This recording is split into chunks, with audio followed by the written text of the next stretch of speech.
Usiku wa tuzo za kafu za msimu mwaka wa 2024 2025 umemalizika na Fiston Kalala Mayele anakufanikiwa kuchukua tuzo ya mchezaji bora wa ligi za ndani, yani mchezaji bora anatokea katika cheza katika ligi za hapa barani Afrika.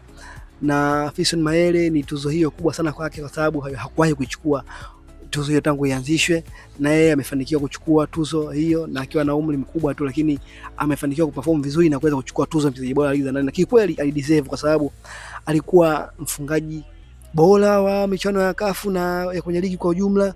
Yani alikuwa ana wastani na magoli mengi, hata kama tuzo ya kwenye ligi hayachukua, lakini alikuwa na magoli mengi ya wastani ambayo unaridhisha kabisa kwamba huyu anaweza anastahili kuwa mfungaji bora wa klabu. Fiston Mayele ni mfungaji bora wa klabu na mfungaji bora wa CAF Champions League. Pia amesaidia pakubwa sana klabu yake kuweza kuchukua taji la klabu bingwa Afrika na Super Cup ya mshindi kati ya Confederation Cup na klabu bingwa Afrika, kuchukua taji hilo dhidi ya RS Berkane. Kwa maana hiyo amefanya makubwa sana kwa msimu uliopita Fiston Mayele. Kwa hiyo tuzo kifupi alideserve kuchukua mchezaji bora wa ligi za ndani Mayele. Hongera kwa Fiston Mayele kwa kuchukua tuzo hiyo.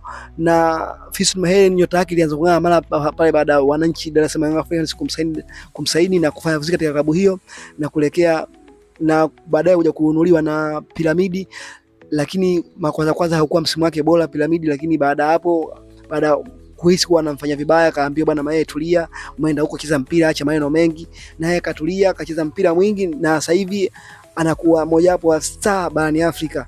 Fiston Kalala Mayele licha umri kwenda, lakini niseme tu labda kachelewa kuwasha moto, lakini ana performance yake ni bora kabisa, alistahili kuchukua tuzo ya mchezaji bora barani Afrika. Hongera kwa Fiston Kalala Mayele. Usisahau kusubscribe, kubonyeza alama kengele, kushare na kucomment. Asham TZ always available.